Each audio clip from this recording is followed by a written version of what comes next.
আজকে তোমাদের একটা অঙ্ক দেখাচ্ছি। অঙ্কটা খুব ইম্পর্ট্যান্ট। যদি তুমি এই অঙ্কটা ভালো করে বুঝতে পারো তাহলে এই জাতীয় যত অঙ্ক পরীক্ষায় দেখ না কেন খুব সহজেই করতে পারবে। অঙ্কটা ভালো করে বোঝো। প্রথমে বলেছে চিনির মূল্য যদি 20% কমে যায় এবং কোনো ব্যক্তি 36 টাকায় পূর্বের চেয়ে 500 গ্রাম বেশি চিনি ক্রয় করতে পারে, তাহলে প্রতি কিলো চিনির আসল দাম কত?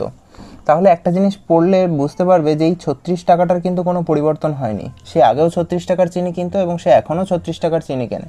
তাহলে এই যে 20% দাম কমে গেছে, তাহলে আমরা কি করতে পারি? এই 20% ফ্র্যাকশন ভ্যালুটা আগে বার করতে পারি। সেটা কত হবে?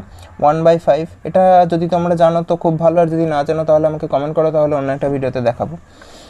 এবার যে জিনিসটা বলছি সেটা হচ্ছে যে 36 টাকা সে আগে কিনতো আর এখন তার দাম 20% কমে গেছে। তাহলে আমি একটা জিনিস বার করতে পারি যে 36 টাকায় ঠিক কত পরিমাণে দাম কমেছে।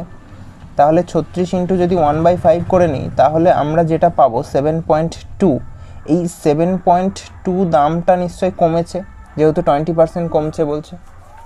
তাহলে 7.2 যদি এখন দাম হয় এবং সেটা যদি 500 গ্রাম চিনির দাম হয়, তাহলে আমরা সেই বেস করে বাকি ক্যালকুলেশনটা করতে পারি।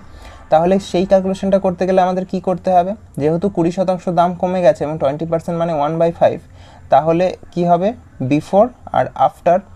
বিফোরে কত ছিল? বিফোরে ছিল হচ্ছে যে আমাদের 5, আর আফটার মানে 20% কমে যাওয়ার পর এখন কত হচ্ছে 4। তাহলে একটা জিনিস কি আমরা বলতে পারি যে এই 4 মানে হচ্ছে কত বলো তো? 7.2, তাই তো? তাহলে 4-এর সঙ্গে ঠিক কত মাল্টিপ্লাই করলে 7.2 হয়? সেটা নিশ্চয়ই হচ্ছে 1.8। তাহলে আমরা অ্যাজ ইট ইজ সেভাবে 5-এর সঙ্গে 1.8 মাল্টিপ্লাই করলে কি বের করতে পারি? সেটা বেরোবে হচ্ছে 5×8 যেহেতু 90, তার মানে হচ্ছে 9 টাকা। তাহলে এই 9 টাকাটা ঠিক কোন গ্রাম চিনির পরিমাণের দাম হলো? সেটা নিশ্চয়ই 500 গ্রাম চিনির পরিমাণের দাম হলো।